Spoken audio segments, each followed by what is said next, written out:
Le Buller est le podcast qui vous parle de l'actualité de la bande dessinée chaque semaine. Dans ce 95e épisode, on revient sur la série Pucelle que l'on doit à Florence Dupré-Latour, dont le second tome sur les 3 prévus vient tout juste de sortir en librairie. Dans la deuxième partie, on balayera l'actualité de la semaine en vous présentant les autres sorties qui ont retenu notre attention. Si la semaine passée nous parlions à propos de Sweet Jane Mansfield d'une couverture qui ne manquerait pas d'attirer l'œil à elle, cette semaine c'est le titre de la série présentée qui ne manquera pas d'interpeller. En effet, avec Pucelle, Florence Dupré-Latour met les pieds dans le plat en se proposant de raconter sa jeunesse sous l'angle de l'éveil à la sexualité, mot qui n'est d'ailleurs jamais prononcé dans l'album, et nous verrons pourquoi. En attendant, c'est donc avec ses yeux d'adulte qu'elle se propose de revenir sur ses souvenirs de jeunesse et de les analyser, exercice qu'elle avait déjà pratiqué précédemment avec l'album Cruel. Avec le temps, les souvenirs de Florence semblent encore bien vivaces. Pour nous les raconter, et pour désamorcer un peu le côté très intime du sujet, elle ne manque pas d'humour ou de second degré pour faire revivre de manière très détaillée des épisodes de sa vie qui ne lui sont pas toujours favorables. Dans un premier album qui était sorti l'an passé, l'auteur revenait sur sa prime jeunesse et posait le cadre d'une famille catholique traditionnelle expatriée à l'étranger, dans laquelle toute allusion à la sexualité était tabou. Pire, c'est même avec une certaine honte et un certain dégoût qu'était envisagé tout lien avec les choses du sexe, que l'on parle alors de l'acte même ou de l'organe.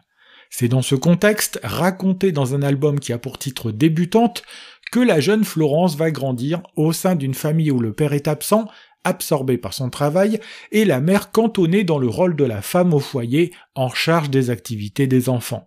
Pour autant, Florence ne manque pas d'amour et d'attention, elle qui a aussi pour particularité d'avoir une sœur jumelle, Bénédicte, qui semble plus dégourdie et éveillée qu'elle. Dans cette seconde livraison, la jeune Florence a grandi, elle a maintenant 13 ans, et l'entrée dans l'adolescence est forcément une période qui va venir bouleverser son rapport au corps, de même que son attitude vis-à-vis des garçons.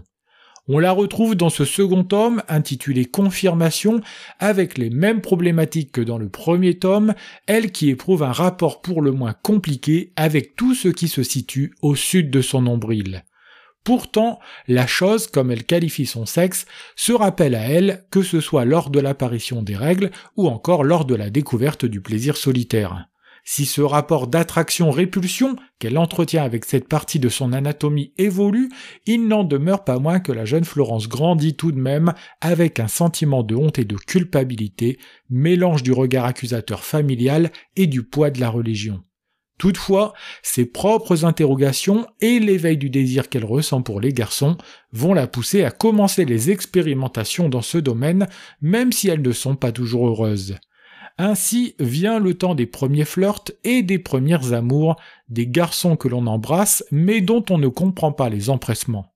Vient aussi le temps où le regard des hommes sur son propre corps change, où l'on comprend un peu mieux les intentions qui se cachent derrière des regards appuyés, même d'adultes bien plus âgés qu'elle. Et puis vient aussi le temps de ce que l'on ressent comme des injonctions, ne pas avoir de poils, ne pas provoquer les garçons, ne pas sortir tard le soir et en même temps faire l'amour le plus vite possible. C'est dans ce contexte que la jeune Florence expérimente, cherche, se trompe, rend malheureuse et malheureuse à son tour, et suit les traces d'une sœur beaucoup plus précoce en ce qui concerne la sexualité.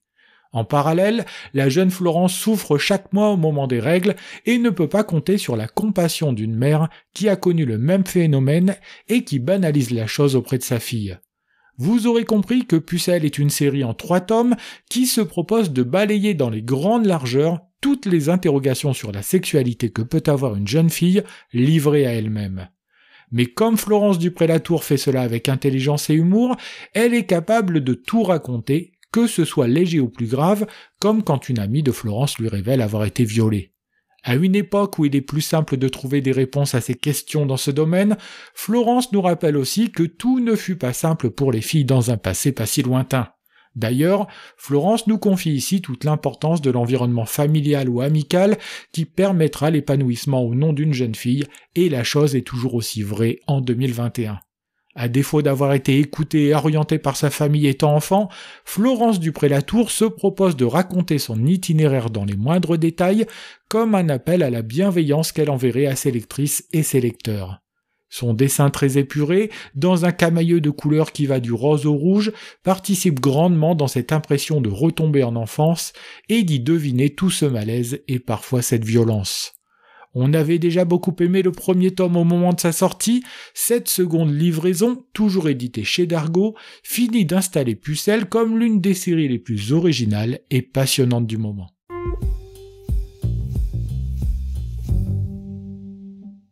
Dans cette seconde partie du podcast, nous allons revenir sur l'actualité du 9e art en s'intéressant plus particulièrement aux sorties incontournables de la semaine. Commençons la revue des sorties de la semaine par une opération qui est renouvelée cette année encore et qui vous permettra de retrouver certains classiques de la bande dessinée en librairie à 10 € et dans un format plus petit. Si Casterman propose toujours pour ce tarif de retrouver quelques superbes titres comme Habibi de Craig Thompson, Une sœur de Bastien Vives, Un ciel radieux de Jiro Taniguchi ou encore Prendre refuge de Mathias Sénard et Zeina Abirached, cette année Futuropolis emboîte le pas et propose le même type d'opération. Pour 10 ou 12,90 €, vous retrouverez la déconfiture en version intégrale de Pascal Rabaté, Lulu Femme Nue d'Étienne Davodo ou encore Congo de Christian Périssin et Tom Tirabosco. Voilà une bonne occasion pour découvrir ces albums à un prix plus doux que d'ordinaire et surtout dans un format plus pratique pour être transporté à la plage. Série post-apocalyptique dont le premier tome était sorti l'an passé, avec La Cité des Mille Flèches, titre du second tome, on retrouve avec plaisir Le Convoyeur. Dans un monde qui n'a plus rien de semblable avec le nôtre, ravagé par un virus qui s'attaque au fer, l'humanité restante est plus que jamais plongée dans le chaos. Le Convoyeur revient d'une mission qu'il a menée à bien dans le premier tome, mais se retrouve poursuivi et piégé par une mystérieuse chasseresse qui en a après lui. Pour autant, il arrive à parvenir à la cour du duc d'Arcasso où il est jeté en prison par les uns alors que les autres voient en lui un messager divin. Dans cette cour où la dépravation l'emporte sur l'intérêt du peuple, le Convoyeur assiste impassible aux turpitudes du duc et de ses fidèles. C'est en compagnie du renifleur et de la chasseresse qu'il parviendra à prendre la fuite de ce lieu de perdition, sans pour autant qu'il puisse s'estimer en sécurité. Comme pour le premier tome, l'action est dense, les personnages bien campés et le mystère règne sur ce convoyeur dont on comprend un peu plus qui il est et pourquoi certaines personnes en ont après lui. Le scénario de Tristan Rouleau fait ici des merveilles et comme sur le premier tome, il est parfaitement servi par le dessin de Dimitri Armand. Édité chez Le Lombard, nous n'avons maintenant plus qu'une envie, tenir le troisième tome entre nos mains, mais pour cela, il faudra se montrer un peu patient. Après avoir résolu l'an passé un meurtre à la compta, le duo de flics le plus incompétent de la bande dessinée revient avec une seconde affaire qui se déroule en Bretagne. Dans La mort et dans le pré, nouvel album de James au scénario et David Detuat en dessin, tout commence pour Pichard alors qu'il est en vacances en Bretagne.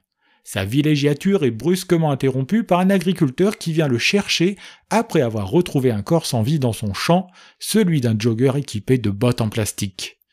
Après avoir été rejoints par la commissaire Linguinet, les deux se lancent alors dans une enquête pour le moins loufoque aux forts accents bretons. Bien que ce ne soit pas le duo le plus fin dans la police, ils vont tout de même réussir à faire toute la lumière sur cette étrange affaire et au passage à nous faire rire sur la centaine de pages que compte ce petit album. Comme souvent pour les bandes dessinées qui viennent de la collection Pataquès des éditions Delcourt, on passe un très bon moment de lecture et on attend toujours le suivant avec une certaine impatience. C'est du côté de l'Oklahoma dans les années 30 que nous entraîne le très bel album Jour de sable qui est disponible en librairie chez les éditions Dargaud. Plus précisément, nous vous entraînons dans le Panhandle, cette partie qui ressemble au manche de la casserole qu'est cet état situé au centre du pays. Alors que les États-Unis sont encore fortement marqués par la Grande Dépression qui a touché l'Amérique à la fin des années 20, cet État est en plus marqué par une catastrophe écologique qui voit tout ce territoire recouvert par une fine poussière qui se dépose partout. À 22 ans, John Clark est embauché par une agence fédérale pour témoigner avec son appareil photo de la situation qui touche cette région des États-Unis. On lui demande de revenir avec des images qui parlent de la pauvreté et de la détresse dans lesquelles sont plongés les habitants de cette zone de l'Oklahoma depuis quelques années. Être livré à soi-même et être confronté aux éléments va faire prendre conscience à notre héros de qui il est vraiment et de ce qu'il recherche dans la vie. Dessiné et scénarisé par l'artiste néerlandaise Aimée de Jonck, Jour de sable est surtout un album sublime sur l'adversité et sur la capacité que l'homme a parfois à se réinventer dans la difficulté. Véritable coup de cœur de cette semaine, voilà un titre qui sait mélanger le contexte historique d'une époque avec une histoire forte, mettant en scène un personnage attachant. C'est à Michel Bussy que nous devons l'album Un avion sans ailes, dont le duo Fred Duval au scénario et Nicolaï Piñero au dessin en font une superbe adaptation. Le 23 décembre 1980, un terrible crash d'avion se déroule sur le Mont Terrible, drame qui tuera l'intégralité des passagers, hormis une petite fille de 3 mois. Problème, 2 familles avaient embarqué avec une petite fille en bas âge et sans la génétique, impossible à l'époque de savoir si cette petite est de la riche famille des Carville ou des plus modestes Vitral qui résident à Dieppe. Afin de faire la lumière sur toute l'affaire, la famille Carville embauche un détective privé, Crédule Grand-Duc, qui va faire de cette histoire son obsession du quotidien. De fausses pistes en tentative de corruption, pas facile de savoir de quelle famille vient la petite Lily, que l'on a baptisée ainsi comme une contraction du prénom des 2 nourrissons présents dans cet avion. Il faudra attendre la majorité de la jeune fille pour que les dernières zones d'ombre se lèvent et que la vérité se révèle, et celle-ci pourrait bien être surprenante. Comme toujours chez Michel Bussy, le suspense est savamment orchestré et il est maintenu jusqu'à la dernière page. Album passionnant de bout en bout, nous le devons aux éditions Glénat et il est déjà disponible en librairie. Toujours édité chez Glénat, Les Fantômes de Séville est un album qui revient sur l'un des pires traumatismes des amateurs de foot en France, la demi-finale perdue contre les Allemands un soir de Coupe du Monde. Ce traumatisme est surtout très présent chez Didier, héros de cette histoire, qui revit chaque soir cette finale dans sa tête, dont il en arrive à théoriser qu'il fut un événement capital dans la société française et pas seulement que dans le monde footballistique. Certains, en revisionnant le match, d'avoir découvert les raisons de cette défaite, il se met en tête de retrouver tous les acteurs de l'époque, aidé par son ami Fred, journaliste à l'équipe. C'est ainsi que le duo va se mettre sur la trace de Ralf Schumacher, le gardien boucher du camp allemand, Michel Hidalgo, le sélectionneur français, Patrick Battiston, la victime du gardien, ou encore Michel Platini, le meneur de jeu iconique des Bleus dans les années 80. Derrière cette quête de vérité se cache en réalité une autre quête, un autre traumatisme sur lequel Didier ouvrira les yeux au fur et à mesure de ce voyage vers le passé.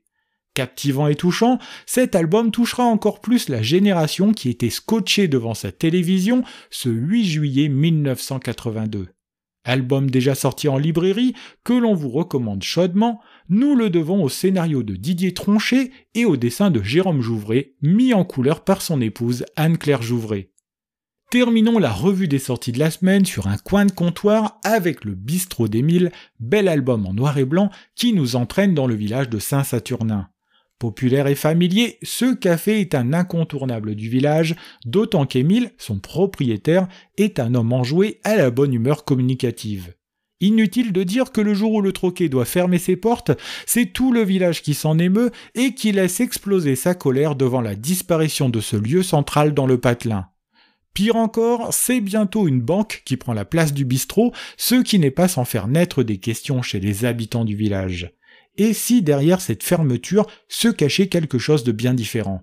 Voilà comment cette comédie de mœurs, que l'on doit à Bruno Heitz, glisse lentement vers un polar aux accents du terroir qui s'inscrit dans la série des Dessous de Saint-Saturnin. Faisant un peu moins d'une centaine de pages, ce portrait d'Émile le cafetier nous fait passer un agréable moment de lecture et nous le devons aux éditions Gallimard. Voilà, nous en avons terminé avec ce 95e épisode du Buller. Si vous souhaitez découvrir des images de la bande dessinée Pucelle, ou si vous voulez nous laisser des remarques et des commentaires, n'hésitez pas à passer sur Instagram sur le compte lebuller.podcast. Si vous avez aimé cet épisode, n'hésitez pas non plus à le partager autour de vous et à nous suivre sur Apple Podcast, Spotify, Deezer, YouTube, Google Podcast ou sur votre plateforme préférée. Il me reste à vous souhaiter de bons moments de lecture et je vous dis à la semaine prochaine pour un 96e épisode de votre podcast sur l'actualité de la bande dessinée.